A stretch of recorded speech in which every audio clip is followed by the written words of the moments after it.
account and walk and talk and fry an egg. Memory is the chain that connects our past to our present. If it breaks, we're left untethered, incapable of leaving the present moment and unable to embrace the future. Remember when there were no MP3s but CDs? Didn't care about germs, no concern of disease. Street lights came on, we high-fived and we leave. Back in the days it wasn't so hard to believe that I would wake up as the Black Power Ranger. Never scared of danger, snapping my fingers to the beat of my drum. Became addicted to fun, we would fight with our hands. Never needed a gun, we would gladly chill in the house, play mom and daddy. The greatest feeling was when nobody could ever tag me. So happy, not being the last to be chosen, to run to the candy lady to buy us a Frozen. We was just kids up to no good. Remember the first time you watched Boys in the Hood? Rat tail in the back while my barber faced me. Do you remember when? Yes, no, maybe. You were the song you liked, and you felt like it was about your life. Remember when you would write a letter to your girlfriend, and she would read it to all of her girlfriends. Remember staying up all night, talking on the phone. Remember skipping class with your homeboys. Yeah. Remember G.I. Hey yo, I wrote the shit up all day. A long stay in the hallway. Harking back to an era of the tape play. Hitting on the track well, on the max cell. With the spitting the beginning of a rap tale. Elastic scoop, the Luke shine vividly. In due time, produce rhyme synergy. And for the longest caught the blinking of the torment. Till England up performing, still thinking of us dormant. And so it be, who hold close and kept dear, were left there, won't know folks by next year. For ties cut, invest shares, perplex peers, rise up, reflect fear, for hex snares. The rest cheer, know we did it for a purpose. Poem of a kid who never did scratch surface. Until we own it, respect the craft for proponents. Cause it ain't over till the song. Remember what? You were the song you liked, and you felt like it was about your life. Remember when you would write a letter to your girlfriend, and she would read it to all of her girlfriends. Remember staying up all night, talking on the phone. Remember skipping class with your homeboys. Remember G.I. Joe. I used to play Mortal Kombat with Matthew. I swore he used to cheat. I swear I could never beat him. Those sour jawbreakers, I swear I could never eat him. Baddest chick in the school, I swear I could never meet her. Until I wrote her a letter telling her I'm a singer. Me and Terrence would draw pictures of sneakers. Me and Ashley used to be in the class singing. I wrote my first rap in the back of the class thinking, I'm feeling it, yeah. Feel alive, that you get feel alive. If you feel it, raise your L in the sky. I remember selling my mixtape in high school. They was really kinda supportive at my school. I was selling cassette tapes for $5. I was making my own beats, I was beatboxing. Brown, brown sugar, that brown, brown, hey. Brown, brown sugar, that brown, brown, hey. Brown, brown sugar, that brown, brown, hey. Brown, brown sugar, that brown, brown, hey. Brown, brown sugar, that brown, brown, hey. Brown, brown sugar, that brown, brown, hey. Brown, brown sugar, that brown, brown, hey. Brown, brown sugar, that brown, brown, hey.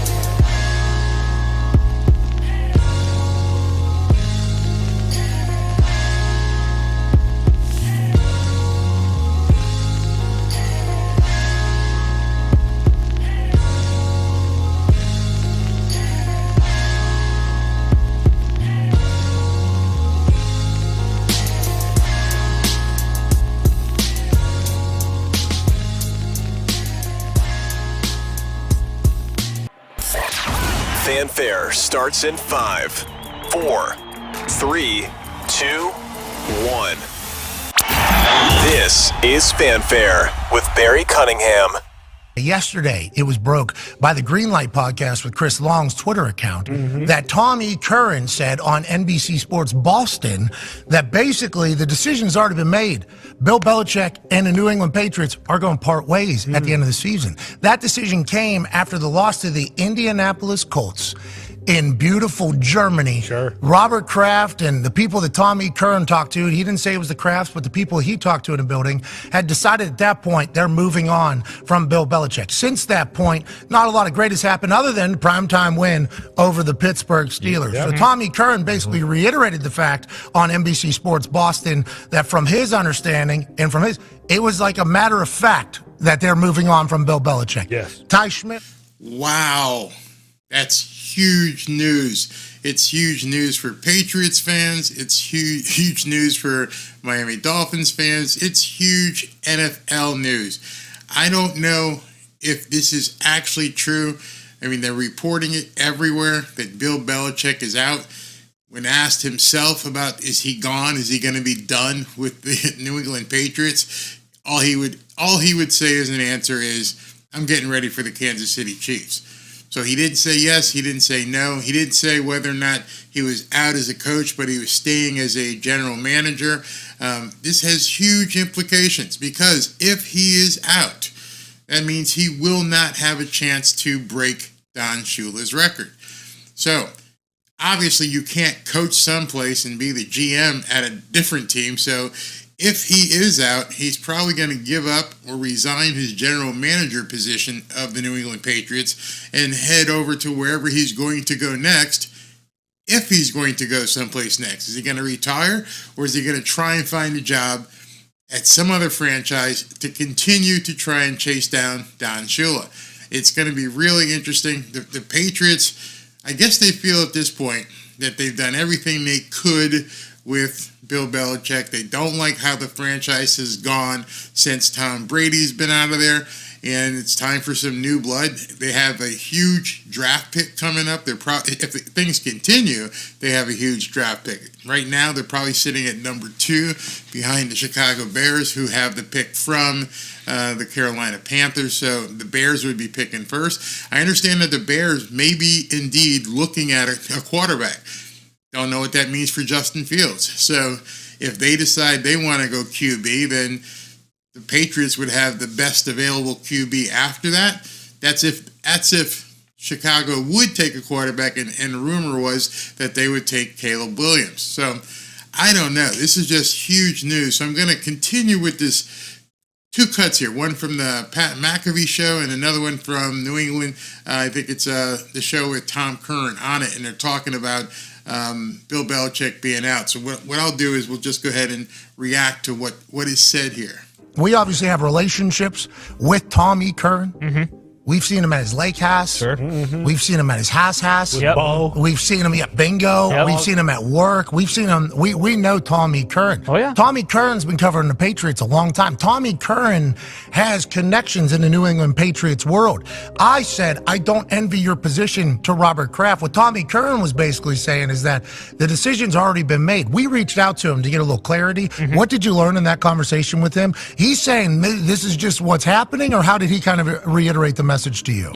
Now, can you imagine that they've already made the decision? They made it after the Colts beat them in Germany. So basically, Bill Belichick, if this is true, is a lame duck head coach. They don't dare fire one of the biggest coaches of all time during the season, but they might as well have. If you're going to leak this information, if this information is going to get out, that you plan on replacing arguably one of the best coaches in NFL history, what do you think that does to him? Man, it shames him so badly to know that you're just in there basically a body. You're just keeping the seat warm until they get rid of you. Yeah, very similar to that. He basically said that as of that time in Germany, that the decision kind of had already been made based on who he is talking to in terms of his sources. He didn't say whether it was in the organization or just sources that he has close to the team that would be in the know. And then he said, now things could change. It's possible things could change. If things could change, this is the worst leak in NFL history. If things could change and that they would keep Bill Belichick, then why would you put this kind of information out there? It makes absolutely no sense why you would embarrass the team, get the team's focus off the game with the Kansas City Chiefs and the rest of the year. Why put anybody in his place if it's fluid, as Stephen A. Smith said? If this is a fluid thing where it's not set in stone, why say it at all? But he said you look at post-Colts game, like, things haven't gotten better. Like, granted, they won on Thursday night. But great win over Pittsburgh Steelers. But he said Matt got benched, get beat by the Giants, get beat at home 6-0 by the Chargers. So he said, things could change, but as of the Germany game, when he was talking to his sources, the decision had already been made, and that's not his opinion. And it's not. So they're talking about Tom E. Curran, who's a journalist from the Boston area up in New England, and he's the one who's basically saying all this stuff, that it's basically a done deal, that Bill Belichick is out. But at the same time, they're saying, hey, it's fluid. We're not really sure. Things could reverse. It's not a done deal. If it's not a done deal, why would you put this over his head? Why would you put the axe over Bill Belichick's head? And why would you just throw the entire franchise into disarray? Not like necessarily a statement of fact either, but from what he is hearing, like that decision had already been made after the Colts game in Germany. That tweet from Chris Long's Greenlight podcast, yes, that one went. Yeah. It went. It said per NBC, too. Didn't even say, like, Boston. NBC Sports Boston, which I think would have even more... would have amplified it all, which is where Tommy Curran is. They have since deleted that tweet, I think... They deleted the tweet. So NBC Sports went out there, dropped this information, and for whatever reason, maybe it wasn't supposed to be out there in public, maybe Tommy Curran was out there running his mouth, but they had to retract it. They deleted the tweet. Another tweet out that kind of like reclarified it, but that thing went. Yeah. And yesterday, all of a sudden, I'm on the internet, and I'm just having a little time, and I just one little refresh of the thing, and it was Bill Belichick's gone from New England pretty much. Decision's been made. That's pretty much what happened whenever Tommy Curran says this thing, and then it gets kind of amplified by everybody. So for whatever reason, they decide they're going to drop this out there. They're going to let everybody know that Bill Belichick is gone. I thought Mac Jones was gone. That would be the thing that I would probably just put out there. Mac Jones, you're not going to be the quarterback here anymore. We're going to go with Bailey Zappi. We're going to see who we can draft. We're going to see what we can put together. Because not only does this hurt Bill Belichick, it also hurts Bill O'Brien, the offensive coordinator. It also hurts the other coaches on the team, because if there's a new coach coming in, he's going to bring in all his own people to run that team. So, and obviously, as Bill Belichick is also the general manager, that means that's going to change if he's out. This is a complete, utter nightmare. So now we're going to hear from the guys at NBC Boston and Tom E. Curran. Okay, let's just say, for argument's sake, they went out. The Patriots went out. They beat the Chiefs. They beat the Bills. They beat the Broncos. They beat the Jets, which that one doesn't always seem so difficult. Is there any chance that it reverses course? When they came out of Germany, conversations I had that week made it very clear that a decision was made and they were going to play out the string, and at the end of the year there would be a parting of the ways for a variety of reasons. I think, and I wasn't told this specifically, but the main one being, don't fire Bill Belichick during the season. It's just not going to happen. Additionally, though. So again, they said they don't want to fire Bill Belichick during the season because it would cause embarrassment. The guy has earned his stature as one of the best NFL coaches in history. But we're just going to tell everybody anyway that, he's out. We don't want to embarrass him, so we don't want to fire him. But we're going to tell everybody that he's fired. He's out. That he can take the door or the window, and he can decide if he's going to resign, retire, whatever, but he's done. He's out. But we don't want to embarrass him by firing mid-season or towards the end of the season where we are right now. It's insane. He's an asset. He's under contract for another year, which we reported after ESPN or NFL media reported there was a long-term extension in place that would keep Bill locked up long-term. It's only through next year. So that would not be an impediment to them changing course. And it had gone too far. The Germany game, the Commanders game, the Saints game. All huge marquee games, and then there was a Chargers game after that. Just because they won last week in Pittsburgh in prime time, I don't think it quells anything. And even if they went out, Trenny, to use your example. And so even if they win the rest of their games, they're like, you're done, Bill. Can you imagine that? What if the Patriots went on some kind of a run here? They're still saying, you're done. But we're not going to fire you, right? They still end up with 7 wins, out of the postseason, trending in the wrong direction.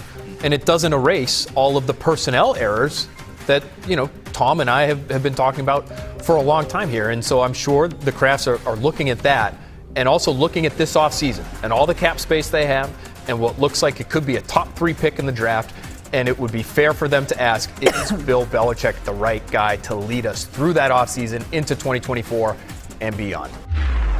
So if Bill Belichick isn't the right guy to lead the team with all this cap space and with these draft picks, they want to bring in somebody else. Now what's going to happen in the next couple weeks, the speculation will begin on who it is. Now I understand, if you guys remember, people from the Miami fan base, if you remember, Frank Smith has been talked about as being a new head coach somewhere. Frank Smith being the offensive coordinator here with the Miami Dolphins. I don't know if he would go within the division, but there's going to be two primo jobs in the AFC East if things continue the way they are. One, obviously, if this thing happens with Bill Belichick, there's going to be a primo job with the New England Patriots. Two, if Sean McDermott doesn't get the Buffalo Bills into the playoffs, that job's going to be open. And Frank Smith, based upon how he's worked with Mike McDaniel down here in South Florida and how he's got this offense flying high, I would imagine that he would be a candidate for either one of those jobs. Unfortunately, they're both within the division, but I could see Frank Smith going to New England. I could see Frank Smith going to Buffalo if those positions became available. How could you turn those jobs down if they were offered to you? Both of them have great ownership. The Pagulas and Robert Kraft, they've got money, they've got resources, they've got facilities. Everything is in place to take it to the next level. With Buffalo, you got a great quarterback, you got a great receiver, if you can keep him there. The nucleus is in place. Just need to get an offense out there that makes sense. The Patriots, you're going to have to get a new quarterback, but you have the nucleus and money to go out there, especially the money. New England has so much money available, they're going to be able to get some free agents and get some people in there. Remember, Devontae Adams, playing right now with the Las Vegas Raiders. They're talking about moving him to the Jets. He may look to move. There's just so much you can do with those two franchises. But they won't be the only ones. I'm sure there will be other franchises that lose their coaches. I wouldn't say lose, fire their coaches for ineptitude. That guys like Frank Smith are going to have their pick of the litter. Washington Commanders. I know it'd be tough for Frank Smith to come in and jump over Eric Bieniemy. Maybe Bill Belichick goes down to the Commanders. It's going to be an amazing offseason with all the coaching changes that are coming up in the NFL. So let me know what you guys think who are here, what you think about this. What's up, John? Let me make sure these comments are coming through. Boom. What's up? Ross is a good owner. He spends millions on the team and stadium. Yeah, absolutely. People are saying he's not. So what's up? Did Bill get fired? They're saying that. They're saying that Bill Belichick is a walking dead man. The news on the street, the two videos I just played, it's out there in the media. There's been nothing from the Patriots organization refuting it. They haven't said, hey, this is premature. It's not something that's happening. We would never get rid of Bill Belichick. Just the opposite. Complete silence from the organization. So there may be some credibility to it. That would be absolutely nuts. Google user, you're talking about Miami needing a new quarterback. Good luck. Yeah, I think you're going to be picking somewhere in 29 to 32. And ain't nobody left at that point unless you want to go out in free agency. But Dolphins are going to be strapped for cash as well. So that's going to be very, very tough. But that's huge if he gets dumped from New England. Well, Mac made it Pro Bowl 2022 and Tua never made the Pro Bowl. Interesting. So you're thinking that they may want to keep Mac and get rid of Belichick. Interesting. Under a new offense, would he do right? I'm not sure. You're right. Tommy Curran did say that Mac was interchangeable with Tua, which obviously dings his credibility as well, because if you said something like that, then who knows what else you'll make up, that kind of stuff. Yeah, I haven't heard any denials from the front office at all. Thank you for the content. Thank you. And all I ask from you is... Come on, show some love and click that like button. All right, so that's what's going on with the Patriots. I don't know. We'll see over the next, couple weeks if it waits till the offseason. I would think almost Bill would be like, I don't need this shit. Okay, if you guys are going to treat me like this, I'm just going to bounce. I don't want to just walk around with this over my head, but we shall see. So anyway, just wanted to get that out there and done. I hope you guys are all having a good time tonight. Thank you for tuning in. Busy week, Monday Night Football. Tua Tuesday was last night. News show today, Wednesday the news show, Thursday and Friday the news show. So I'm going to be putting these stories together. And yeah, I'm just happy that there's some people tuning in knowing it's not predominantly Dolphin stuff. And I really, really appreciate it. Just want to say that before I move into the next story. So the next story is a Dolphin story. The next story we're going to talk about is what the hell is going on with the Miami Dolphins physicality. What is going on with all these injuries? It's like sick bay. I feel like we should be talking to Bones and Star Trek and seeing if he can put these guys together. So, if you're not aware, let me bring you up to speed on this stuff. This is nuts, absolutely nuts. What we got here? David Ferrone's from the Sun Sentinel. Devon Achane has a toe injury now. Devon Achane, I forget how they say it, now has a toe injury.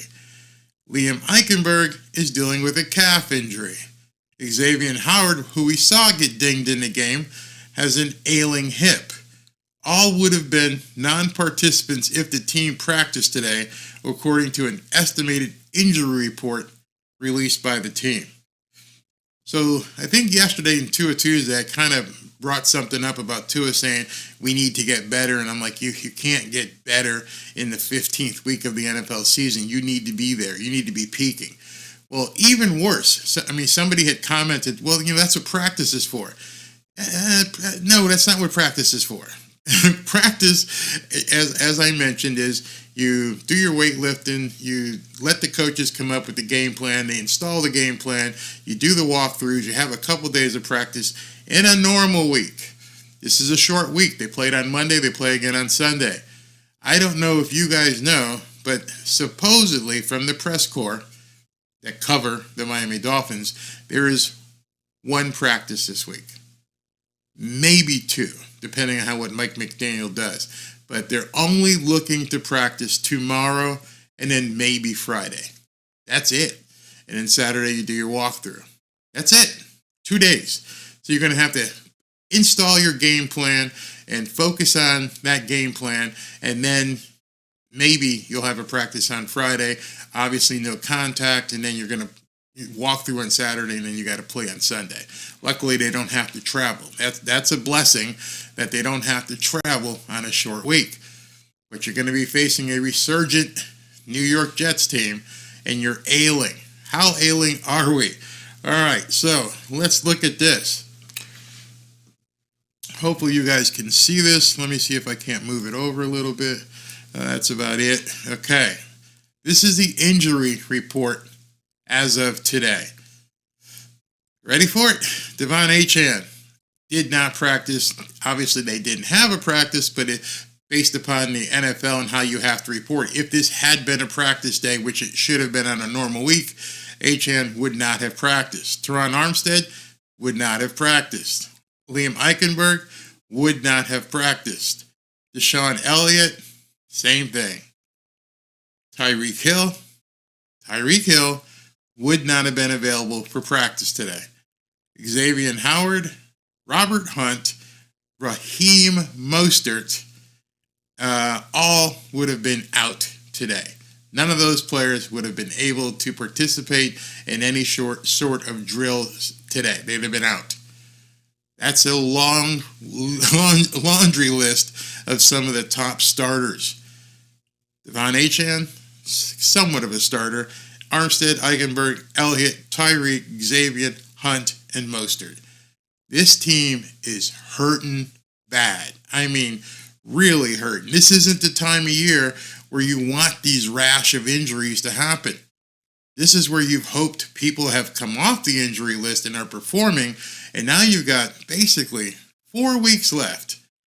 4 weeks to get healthy going into the playoffs, and our guys are banged up like no get up. I mean, they're really, really hurt. While I'm here, I'll show you the Jets. The Jets have Jason Brownlee, a wide receiver, did not practice. Defensive line, John Franklin Myers, ankle would not have practiced. Of course, Aaron Rodgers isn't ready to go. Solomon Thomas, another DL, would not have practiced. Offensive lineman Carter Warren did not practice, and the other guys were all limited. So they've got, basically take Aaron Rodgers off that list, and they've got 4 people who really weren't able to practice. So when you read across the social media verse, and people are saying, hey, they're making all kinds of excuses. Hey, the Dolphins have people hurt, and that's why we lost, or this is why we lost. Understand, it seems like the entire league is hurt right now. It seems like there's so many people limping into the playoffs. So many teams are down quarterbacks, the most important position on the field, and linemen. There's just been a rash of injuries, some of them major, of course, like with Connor Williams. Don't know if you know this, but Connor Williams is done for the year. Done. He's got an ACL tear, and at this point they put him on injured reserve, so he's done for the season. So what the Miami Dolphins did, I could not believe this. There were people excited about them bringing these other players in. I'm going to show you who these guys are here. And it shocked me that you brought these guys in, and fans were actually, oh yeah, we got a center, we got this, You understand these guys were probably working at Walmart last week. These aren't guys that were playing in the league. These are 2 guys that the Dolphins just signed. Obviously, they've been keeping themselves in shape. They passed a physical. And I make fun when I say working at Walmart. I doubt they're working at Walmart. But in any event, they've been out of football. These are not guys that are going to be able to contribute in a big way anytime soon. They are placeholders. They are bodies. They are body warmers just to be there. Remember, there are 32 NFL teams, which means there are 32 centers throughout the league, starting centers. And then if you add in backups, there's probably 40-plus centers on various NFL teams. These 2 guys ain't on any of those teams, haven't been on any of those teams. So you're taking a guy who's basically been working out in the gym for the last however long, and now you sign them. You put one on the active roster, one on the injured practice squad, and you're hoping if something happens, this guy could step in. He's had no gameplay the entire year, maybe over a year. Hasn't pulled down a helmet in over a year. There's nothing to be excited about this. This is roster moves. These are basically just bringing people on just in case. Don't expect them to step in and give any kind of significant contribution other than being a body on the sidelines. Here, let me show you. This is Jonathan, what's his name? Jonathan Harrison, who they just signed. Let me give you his background.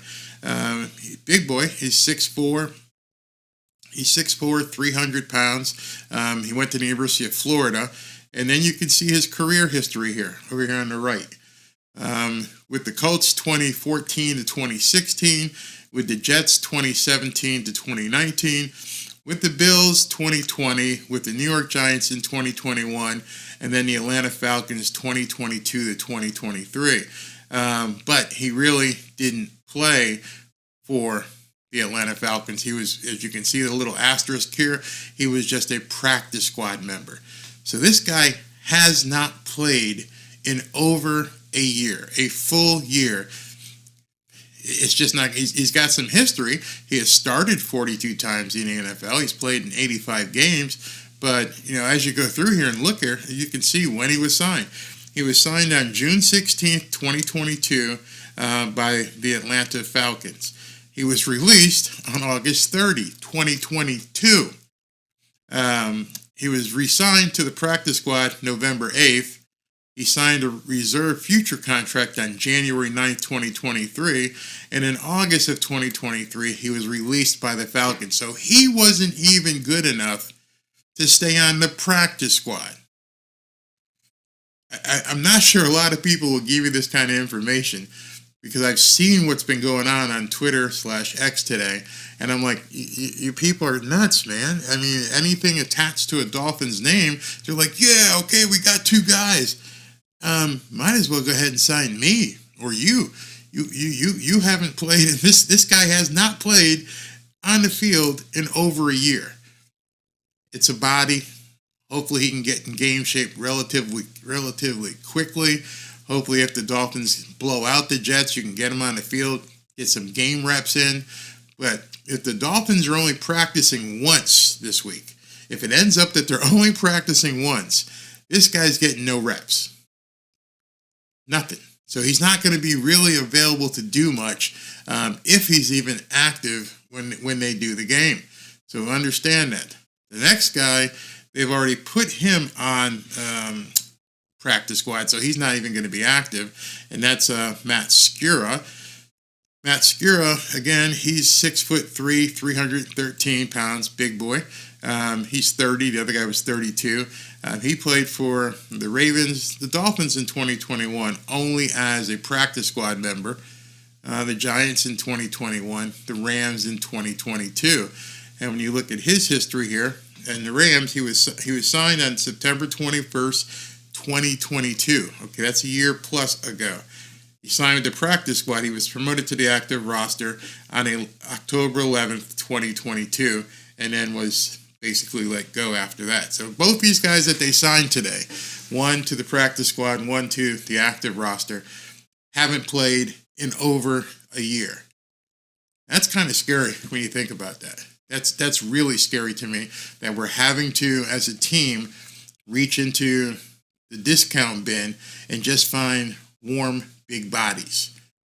That's what they're doing at this point. Just plug the holes. Fill the holes in the dam. We got a leak here. We got to fix this. Bring somebody in. It's really, really bad. And you could say, hey, Barry, they have to do what they have to do. And I said in Tuesday's broadcast, you could have done what you're supposed to do back in April.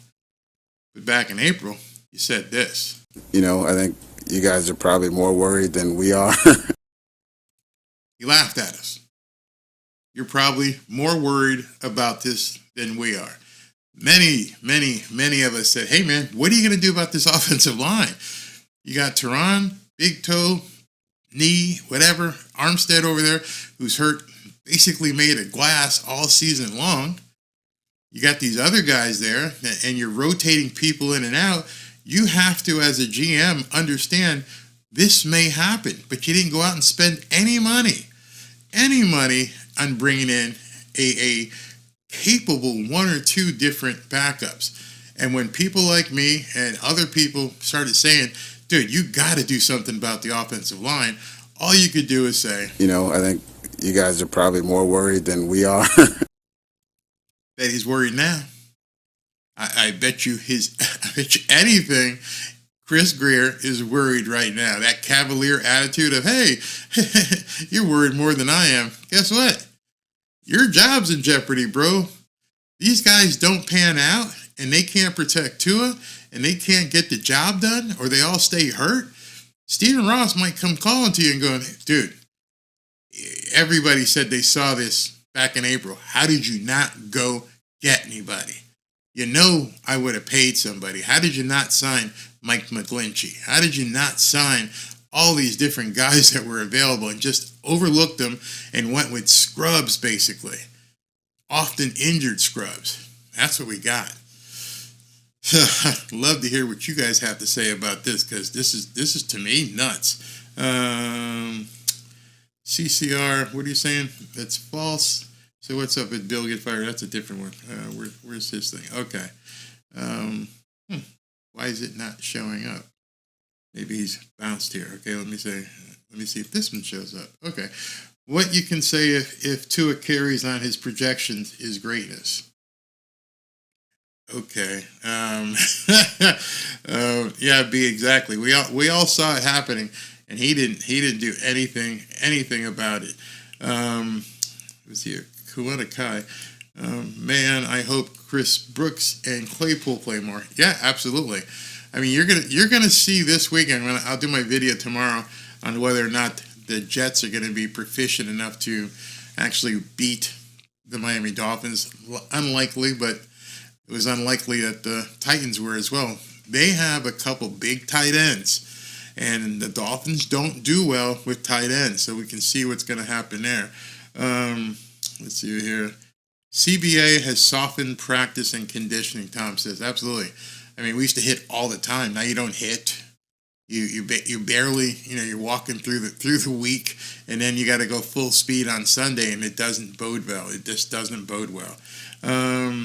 Mecca Film says, I'm done watching the Dolphins. It's either Tua hurt or the rest of the team hurt. They will never finish a whole season all 100%. You may be right. Ken Cunningham, of no relation, says, why so many injuries this and last year too? I think Tom pointed that up as well by saying that because of the CBA collective bargaining agreement and how practices are run, there's just not a lot of contact during the week. What used to be a game of football turned into a huge business with huge contracts, and these guys don't want to get beat up in practice, and so you're not really getting your body into football shape. Once you leave camp, you're just not hitting that much. You're not feeling what it's like to go full speed into somebody or have somebody go full speed into you and hit you down low or roll up on you. There's so many, so your body isn't accustomed to the rigors of a game. And so the show basically is what it is. The show is on Sundays or Monday night, and you're having to turn it all on right then and there. You're having to push like you don't normally push, what could possibly pop an Achilles. You're not driving with the same energy the rest of the week until Sunday, and then all of a sudden you got to go full speed. That, and also, is one of the reasons why Tyreek is so dangerous. Because if you're not basically chasing somebody down who's got a 4.2 speed or whatever, when you see it on the field, you're like, oh shit, this guy's incredible. He can absolutely fly. So it's the CBA. He's absolutely true. Let's see. Oh, I see the 2-and-on guy here is just saying everything he can. Those of you guys who don't know, Oklahoma drill used to be a drill where you basically lined up against somebody else and boom, you would hit. You would just full speed run into this guy, and you'd have a guy pretending to be a halfback, or you would be a halfback, and you got to blow the guy out of the hole. And even more dangerous rep we used to do practice. And those of you guys who played ball, you ever have to go through bull in the ring? Bull in the ring was dangerous back then. A bull in the ring drill was they put one guy in the ring, literally a ring of like 10, 15 guys. And the coach would just yell off, 1. And so you'd have to find who's number 1 and get ready to take him on as he's coming at you. And then the coach would say 5, and you have to find 5. He might be behind you, and you had to hit him. 9. And I mean, literally, your reflexes and everything, because whenever that coach called that number and the guy could be behind you, his job was to lay you out, just completely destroy you. And so you're doing like this, and you're breaking down, and the coach will say 6, and you got to see where that guy's coming from. They don't do that anymore either. That's too dangerous, they said. So now this is the NFL as it is now, heading quickly towards flag football. Who? Same sentence as Dan Marino. Who said that? Oh, it's got to be that other guy. Yeah, I understand. He's nuts. He's nuts. Hey, Villain, how you doing, sir? Yeah, we're here talking about all these doggone injuries. B Page says, shame to admit Dolphins embarrassed me this week, dancing like cocky idiots with nothing to be cocky about. It's got to go.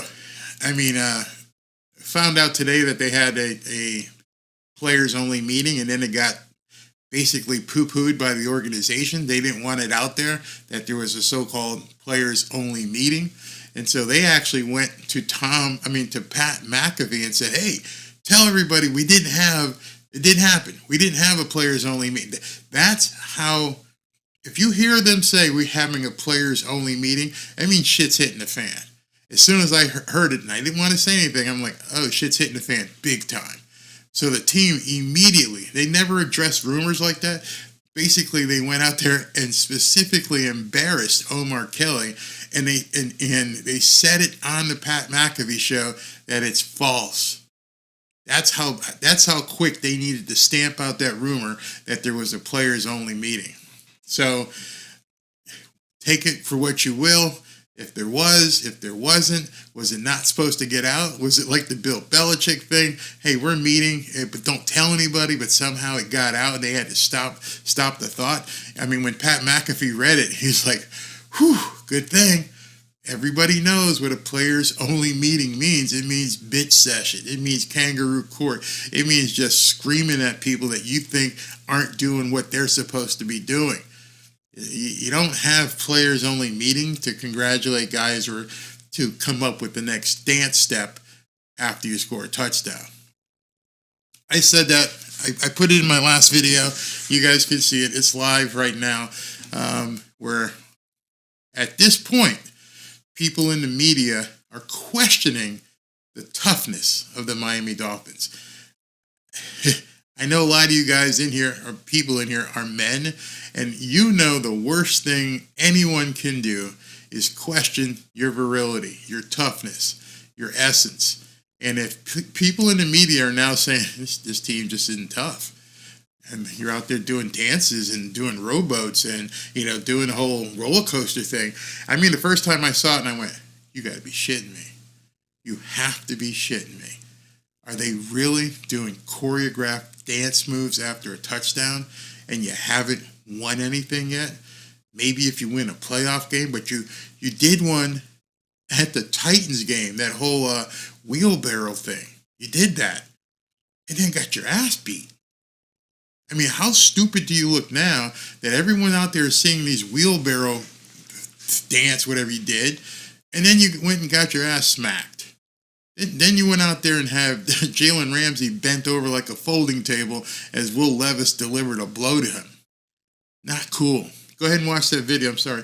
Go ahead and watch that video if you haven't seen it. So, Mike Jeff says, we have one blocker, 4 running backs, 4 receivers, 0-0 kicker.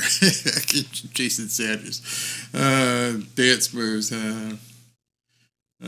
Tua is not a sling at quarterback. You guys are arguing with him. Dude, I can't do it. In April, the line was good. Yeah, but as a GM or coach, you don't look at things in April. You're like, hey, this looks good. What do we got? Are we okay if something happens in October? Are we okay if something happens in September? You can't go on based on what things are today. Because as we've seen, it's fluid, as Stephen A. likes to say. It's definitely fluid. You don't know what's going to happen. And the most fluid thing is Tyreek Hill. So Tyreek Hill, he wouldn't have practiced today. I don't know how many of you guys have had an ankle sprain, but as I said in the live video, it's different for him. Lineman, yeah, tape it up, give me a shot. I'll get back out there. I don't need to do the same thing. This guy runs a 4.2. He needs to be able to drive off that foot. We'll see very soon if he can drive off that foot. Probably a slower Tyreek. Is still faster than most people, but we shall see. The celebration should be limited to the Pro Bowl games event. Absolutely. Let's see here. Okay. So you want me to move into the Riddick thing. All right, so we're going to move into Riddick here. We're moving along here. Time's going good. So let me go ahead and move into Louis Riddick here. Louis Riddick, who's been an advocate for the Miami Dolphins, who's been tweeting, Xing, whatever you want to call it, galore about the Miami Dolphins, is obviously, in my mind, positioning himself to get the call from Stephen Ross if shit hits the bed. I'm just saying, it's only my opinion. It's pure speculation, but he's doing so much. But then today, he tweets something, and I'm like, oh man, why did you do that? It was sort of like what I said about Eli Manning, talking about, hey, Tua he plants that foot, and then it's got to be out of his hands, and if he doesn't plant, he's in trouble. And I showed you a video where, yeah, if he doesn't throw on that plant, he's in trouble. Period. No asterisk. That's what he has to do. And so Louis Riddick today basically took the Miami Dolphins offense and go, okay, here's how you stop it. Here's exactly what the Titans did for everyone to see. So I'm going to show it to you so you can see what he posted out here today. This is what he said. All right, let me move that comment so you guys can see it, okay? Titans pass defense game plan on Monday night was to defend the numbers to numbers, meaning the middle of the field. They weren't even worried about what Tua would do outside the numbers.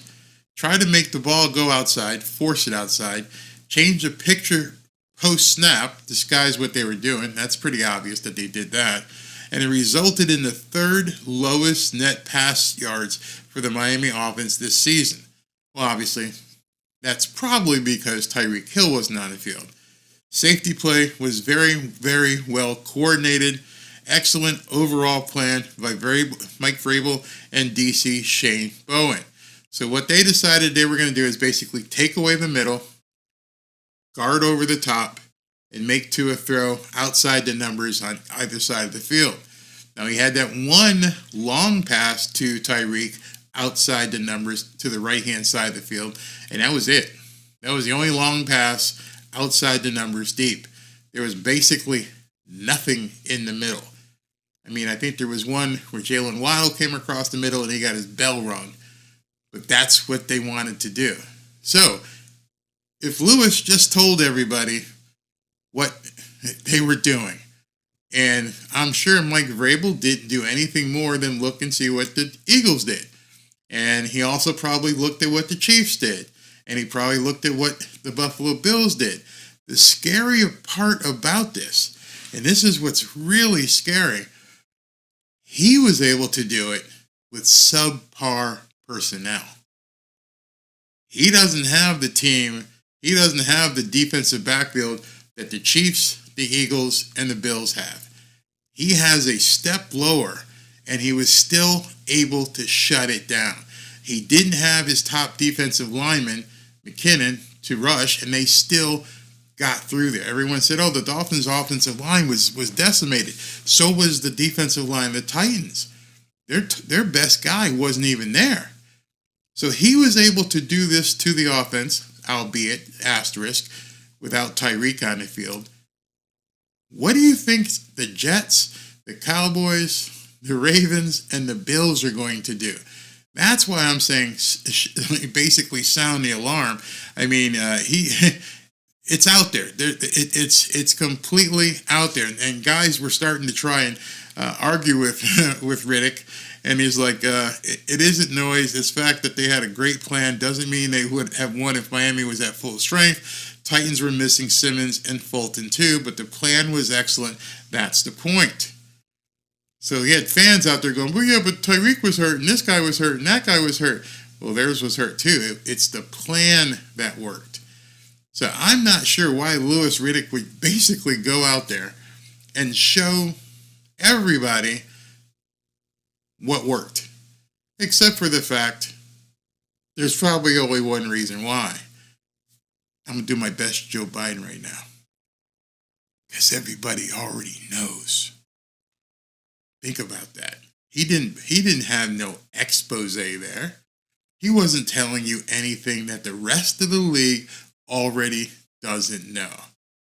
He knows. Take the top off, make them throw outside the numbers, and guard the middle. None of those in-breaking routes. Make Tua throw outside the numbers. Don't get beat deep, and punish the guys when they do come across the middle. You think the rest of the league doesn't know that? You think he gave out some novel information that he was the first one? Oh my God, Louis, how did you even see that? How did you know what they were doing? Because everybody knows. Certain teams can't defend it, but the teams that can, Micah Rabel, a former linebacker with Bill Belichick, knew what to do, knew exactly how to shut down the Dolphins' offense. What you can count on moving forward with no equivocation is that every single defensive coordinator the rest of the way already has the recipe. So now it's entirely on Mike McDaniel to make an adjustment. Louis Riddick may have done Mike McDaniel a favor, but he just told basically the world, hey, this is what they're going to do to you. Beat them. That's what people are going to do. The league has now found out how to stop the Miami Dolphins offense. The book is there. Everybody can see it. You have to have the personnel to do it. Understand that. You have to have the personnel to be able to make it happen. But you already know, pressure Tua, eat up the middle of the field, force them to throw wide, don't let them go deep. And you win. I mean, it's that simple. Well, I shouldn't say simple because, damn, you got to have the personnel to make it happen. But Louis Riddick just basically told everybody, here's your recipe, guys. This team is not going to be able to do what they want to do against the teams coming up. So now it probably is incumbent upon Mike McDaniel to start using Claypool and Durham Smythe and run the damn ball. At this point, I don't think the Dolphins are going to have the kind of success they've been used to, that the fans have been used to, with this crazy emotion. Did you notice on some of the plays, they just completely ignored the motion? Why? They didn't care. Just zippity-doo-dah. Go wherever you want. The bottom line is we're not going to let you come into the middle of the field, so you better hope you're going deep and out. And if you go deep and out, maybe Tua can hit you if he has time. But now we already know what the recipe is. Now it's just like baking a cake. And all the teams coming up have that ability and have that personnel to shut it down. Will they? I don't know. Don't have the crystal ball. But what I do know is they all have the ability to basically turn off the Miami Dolphins defense. If you think for an instant that the Tennessee Titans were able to pressure Tua the way they did, wait till you see Micah Parsons. Wait till you see what some of these teams are going to bring, especially if this offensive line continues to be as it is. I mean, I don't even want to know how they're going to do this. I know that the Cowboys have just an amazing cornerback in Deron Bland. I know that the Jets have, Reed and Sauce Gardner. And yes, they got burned in an early game, but they were on the field the whole time. We already know who the Bills have back there. I think Micah Hyde and his entire team backfield are going to be back on the field. This could get ugly very quickly. Deebo Samuel is the Tyreek of the 49ers. He should start earning his money. He was lazy ass at Chicago. Yeah, you're talking about Claypool. Okay. Dude, I was going to ignore your stuff, but now I'm just going to embarrass you. Barry is kind of wrong. If your O-line is this bad, you need to dink and... I think what you're trying to say is dink and dunk, but you're having a hard time because you're frothing at the mouth. So if you're going to dink and dunk against some of these teams, you're going to get your bells rung. You're going to get annihilated against the defenses that are playing in the next 4 weeks. Jeez. Wow, man. A couple of pieces short. There has to be a way. No, there's a way, and that way is you're going to have to dedicate yourself to the run. Just going to have to do it. And say it's 3rd and 1 from the goal line. I need to run the damn ball. You don't want to have to be back there throwing the ball and putting Tua in bad situations. 49ers lost basically, I think it was 3 in a row when Deebo went out. Same system, same exact system. So if Tyreek can't play, good luck. Absolutely good luck. Now the difference, Tom, I'm glad you brought that up. The difference between Philadelphia, who's having a problem, Kansas City, the Buffalo Bills, 49ers, there's one huge glaring difference that the Miami Dolphins, for some reason, went completely weak at. You know what that is? Tight end. All the teams I just mentioned, Buffalo Bills even have that new kid, Dawson Kincaid, I believe his name is. Philadelphia Eagles, they're getting Dallas Goedert back. Kansas City Chiefs, Travis Kelce. Do you see what things are looking like? Jets, Conklin. We don't have a tight end, a viable tight end. San Francisco, George Kittle. All of them have big name tight ends. All the rest of the playoff teams, Ravens lost Mark Andrews, but you know him by name. All these teams have big tight ends, good tight ends. Miami Dolphins doesn't, which hurts them both in two ways. One, in terms of receiving, and secondly, in terms of blocking. George Kittle, he'll put you on your ass. Absolutely will do it. Dallas Goedert will do the same thing. Mark Andrews, before he got hurt, would do the same thing. Dolphins don't have a tight end. They chose not to go with one. And now you're into the 15th week of the NFL season, and you could really use a tight end. But they didn't go with one. So it is what it is at this point, unless Chase Claypool becomes more prominent in this offense. You're talking about that guy, talking about Tua. Oh, he definitely has. He's a nut latherer for sure. Absolutely. Let's see. Your Tua criticism is 100% warranted after Monday. We were blinded by winning games. It's not criticism. I said that in the video. I'm not criticizing Tua. I'm just, and all season long, all I've been saying is what he is. Many people, many fans put too much expectation on Tua and too much expectation on this offense because it was pretty much easy that the teams they were wiping the floor with didn't have personnel. And I guarantee you, Mike McDaniel right now, you're going to see a completely different offense as much as he possibly can. Because what he did against all these teams is not going to work over the next month. And I know, like he said in the press conference, he's going to stay up late at night, may not sleep. Yeah, a lot of fans should probably look at that. A lot of fans should probably go back and look at some of these the films of not the 70-20 beatdown. Go back and watch the losses and see the physicalness, the actual physicality, and how these teams basically punched Miami in the face, metaphorically. They out-toughed the Miami Dolphins. And now you got four of the toughest defenses coming up consecutively. There's no break the rest of the season. There's no, Carolina Panthers. There's no New York Giants. There's no break. This is it. And you got that firing squad week after week after week, and you better hope nobody else gets hurt.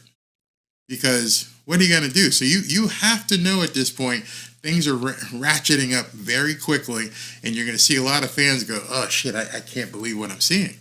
A lot of fans are going to be absolutely shocked to see things completely different week after week after week. It's not so much a December collapse as a lot of people are saying. I don't foresee there being a December collapse because here's why. Just to make sure, the Dolphins could win every one of these games. There's no doubt they could win all four of these games. They could lose all four of these games. It's not so much a collapse as much as there is zero room for error over the next 4 weeks. Can't have any errors. Tua can't throw interceptions. Guys can't fumble. Can't do stupid shit like the Tennessee Titans did and cause problems on special teams. You're going to have to be at your A game every single week, and that includes the Jets. You saw what Zach Wilson did last week. Can he replicate it? Only if the Dolphins allow it. I don't think Zach Wilson can play even as well as Will Levis did. But if you allow him to, I watched a bunch of film today on Zach Wilson, and I swear 80% of his passes, he was throwing, fading away off his back foot. And, the team, the Texans last week, again, didn't have the personnel to do what they needed to do. So I think the Dolphins will be able to stop Zach Wilson. But he's definitely not Tom Boyle or whatever. John Hagan says, and once a team gets exposed, coaches will exploit it as much as possible. Yeah. I mean, unfortunately, some of us, not me, were bullies when we were growing up. And you would possibly say to a kid, hey, Four Eyes, the kid who wore glasses. And you would see him cry. Did you stop because it made you feel bad? Or did you realize at that point, I know it's going to get you. If I keep calling you Four Eyes, you're going to get upset and cry and want to go see Mama. So I'm going to keep calling you Four Eyes until the kid turns around and calls you Fatty. Hey, Fatty. Ooh, hey. Now I'm going to have to just beat you. But anyway, I digress. But you understand what I'm saying. You're absolutely right. They will exploit this, and they all know it. At this point, every person on the Dolphins knows it, and every opponent coming up knows what they're going to do. And I don't know. We won't even get to the Fangio. That'll be a different video. We'll talk about Fangio tomorrow. Ronald. He must use the run in the red zone. Absolutely. What else we had? Hey, George, how you doing? Tua had to follow the coach's scheme. Yeah, I bet you those plays were scripted. I bet you. I mean, you could just see that he was focusing on Tyreek when he was in the game. And when Tyreek wasn't in there, it was like, hey, this play is supposed to go to Tyreek. Who else am I going to throw it to? Because I'm used to having that guy there. That's my security blanket. And it wasn't there. Hopefully he'll be there this week. I almost think that Mike has to watch out and not get Tyreek hurt this week. B-Page says, come on, it's not hard to figure us out by transparent play calling over and over and over again. Yeah. There coaches like Tomlin and Belichick being stubborn came at a cost. Absolutely.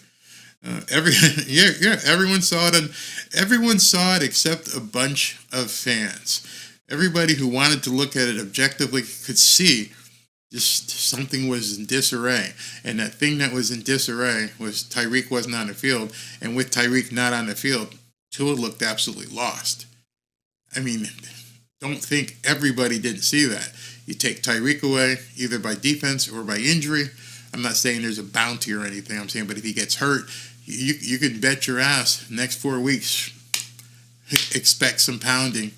Expect people to deliver some blows if they can catch up to Tyreek. Waddle was wide open on the weak side a ton, as well as Berrios was open in the end zone at the end there. And Tyreek, Tua didn't even look at him. Too many garbage play calls by Ronald McDaniel.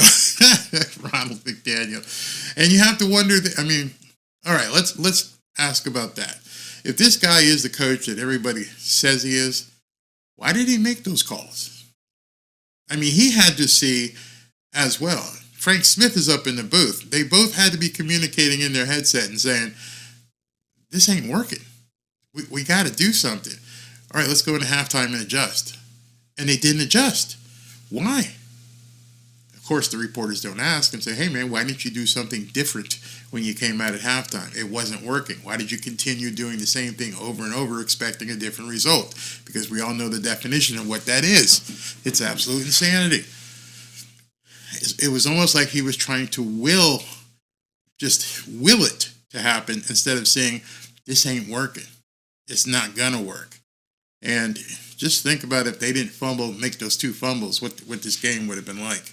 Hey, Vipey, he called up a Gase for a bubble screen on that 3rd and 3 with the game on the line. Yeah.